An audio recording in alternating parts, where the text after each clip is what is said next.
¿Cuál fue la condición de su vida cuando él decidió ocultar su pecado? ¿Fue de sequedad, de verano?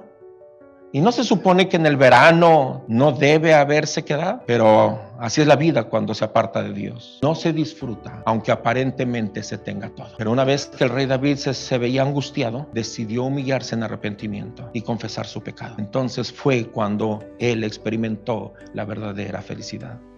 Experimentó la dicha del perdón. Nunca pensemos que el ocultar nuestros pecados nos traerá cosas buenas. No pensemos que la verdadera felicidad depende de los logros adquiridos a lo largo de nuestra vida, los títulos, las posiciones, el dinero.